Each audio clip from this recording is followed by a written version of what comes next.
If 2025 has your brain on autoplay, scroll, snack, repeat, this will break the loop. I'm going to show you how fasting and low carb gave me back focus, discipline, and calm. What if I told you fasting isn't just an option, it's a necessity? I used to wake up and step straight into the script. Phone, coffee, rush, snack, scroll. Tell myself I'll start for real tomorrow. I wasn't lazy, I was trapped in little comforts that stole my momentum. I knew what to do, but just thinking about doing the work made me uncomfortable, so I'd do anything else. I'd set up instead of starting. I'd check email instead of creating. I'd tidy a room I didn't care about because it felt like progress. If you've ever sat down to do the one thing that matters and suddenly felt an urgent need to sort your inbox, you know the pattern. I kept saying, I don't feel like it, and let my mood run my life. I was avoiding the real question, where am I headed? And I knew I was drifting downhill. The turning point wasn't dramatic, no big meltdown, just a quiet, honest moment. I'm not steering my life. So I took one small action I could control. I stopped eating for a window of time and started intermittent fasting. The first few days humbled me. Hunger came in waves, but the waves passed. And every wave I didn't obey gave me something I didn't expect. Presence. Not motivational poster presence, actual in-my-body presence. I started noticing the tiny space between impulse and action. For years, I didn't even know that space existed. Then I paired fasting with low carb. That combo changed everything. No more blood sugar whiplash, no post-meal fog, no I need to lie down and watch something feeling after eating. I wasn't bloated or heavy, my brain wasn't sedated. I could finally tell the difference between needing energy and chasing a feeling. And here's what surprised me most. My discipline came back. I could look at my favorite junk food and feel nothing. Not willpower, clarity. It was like fasting turned the volume down on the constant noise long enough for me to remember what I actually want. Autopilot switched off. I stopped dodging the where am I going question and faced it head on. And for the first time I could see a path I believed in. I'm not at the finish line yet, but I'm satisfied because now I can see the line. If I keep doing the work, I'll get there. That might be the biggest gift fasting gave me. A calm confidence in delayed gratification. My dopamine reset. I stopped hunting for a 7-day transformation and got excited about a 700-day one. Let me make this real. In the gym, old me drifted mid-set, thinking about DMs, about who didn't text back, about snacks I earned. Fasting me sets up for a hard set and gives it everything. Breathing, bracing, focused, pushing PRs weekly. No background tabs open in my head. The work became the reward. That is not a small shift. That's life-changing. It didn't stop in the gym. Fasting made uncomfortable tasks part of my routine. The project I avoided for months, I started. And somewhere in the reps, I realized I liked the work. When you stop feeding your brain quick hits, your baseline gets quiet. You can finally choose the thing that builds your future over the thing that numbs the moment. You hear yourself say, I don't feel like it, and I'm doing it anyway, because it's right. That sentence rebuilds a life. Low carb amplified that clarity. Breaking my fast with protein and fats first kept my afternoons steady. I'd push carbs earlier in the day, if I had them, keep them reasonable, and skip the late-night insulin spike. No coma, no crash. I had energy, attention, and time. Fasting also forced me to get honest about addictions, not just food. Dopamine, the scroll, the ping, the ritual of just one more. When you stop giving your brain what it wants on demand, it panics for a bit, then it recalibrates. That recalibration is the reset. One morning you notice the work feels like your favorite show. You're curious about what happens next. You don't need a sugar bribe to click play on your own life. Let's talk stress. So much of it is uncertainty.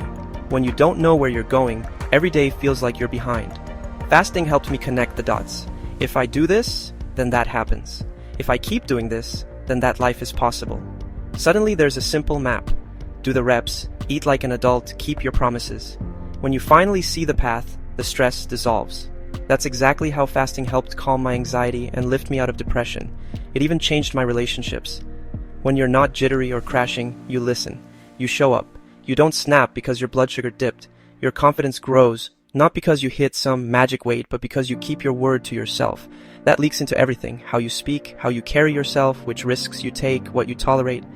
I'm going to say this clearly. When your life feels messed up, there is almost nothing cleaner or simpler than fasting to start fixing it. Not starving, structured rest for your body. We've spent years dumping ultra-processed, hyper-rewarding food into a system never designed for it. Give your body a quiet window and real food and watch what happens. Mood, relationships, confidence, mental clarity, hunger to succeed, willingness to tackle hard things, energy, focus. All of it gets a boost when you stop eating junk and let your body heal. What kind of focus can you expect? The kind where you can choose your next action without bargaining, where you don't stall for an hour warming up, where you train hard without daydreaming, where you start the task immediately and keep going long enough to do it well. That's the difference between a life that drifts and a life that compounds. How I started? Simple. I picked a fasting window I could keep. 14 hours at first, then 16-8 most days. During the fast, water, black coffee, plain tea, electrolytes. Breaking the fast, protein plus fats first, eggs, chicken thighs, beef, salmon, cottage cheese, then carbs if I needed them, ideally in the first meal, not late at night. I prioritized strength training 3 to 5 times per week. Not to be a bodybuilder, but because muscle is the engine, bigger engine, more fat burned even at rest. I used walks for recovery and appetite control. Also, I kept ultra-processed junk out of the house. It's easier to say no in the store than at midnight. Now, none of that is fancy, but the compound effect is wild. Here's a truth I didn't see coming. Fasting taught me to be okay with boredom. That sounds negative, but it's power. When you're not overstimulated, you can sit with a task long enough to do it well. Read a chapter, write a plan, finish a workout without checking your phone between every set. There's quiet pride in that, and it builds you. As the weeks stacked, I cared less about instant feedback. I wasn't chasing validation. I was chasing consistency. I wasn't trying to win in a weekend. I was building something I could be proud of in 3 years. That mindset, loving the long game, bled into everything. Work, training, relationships, mental health. Don't get me wrong, I still have days when I don't feel like it. Cravings show up.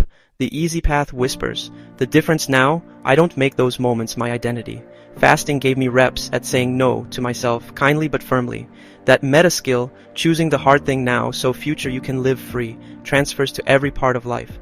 We live in a world that weaponizes our biology. Food engineered to be irresistible, feeds designed to be endless, rewards every 10 seconds. In that world, fasting isn't optional. It's armor. It's a boundary that says, my attention is mine, my choices are mine, my life is mine. If you feel stuck, overwhelmed, or ashamed of not following through, you're not broken, you're overstimulated. Give yourself space from the noise and your real self shows up fast. If you've been thinking, I need a reset, here's your nudge. Start small. Skip breakfast. Drink water and stay hydrated. Break your fast with protein and fats. Keep carbs smart and earlier. Lift something heavy this week. Walk when a hunger wave hits. Let the wave pass. Stack one honest day on another. And when you mess up, because you will, don't throw your life away over one meal. Restart at the next meal, the next hour, the next rep. Everything gets better when you stop feeding your body junk and give it room to heal. Your mood, your focus, your confidence, your relationships, your hunger to succeed, your willingness to take on challenges, your ability to look at the hard thing and do it anyway. I was running on autopilot. Now I'm driving. I used to avoid the question, where am I headed? Now I can see the path like I'm looking in a mirror, and I'm excited to walk it. If this resonates, don't just nod and click away. Try it for a week. Buy real food once. Set a fasting window once. Do one strength session. Turn off your phone and do the first 10 minutes of the task you've been avoiding. You'll feel the difference, and that feeling is the kind of hit that actually builds you. Fasting isn't magic, but it feels like it because it gives you back the steering wheel. In a world built to distract you, that's priceless. If you're wondering how to get started with fasting, check out my other video where I break down 16-8 intermittent fasting step by step. It's the perfect launchpad for your journey.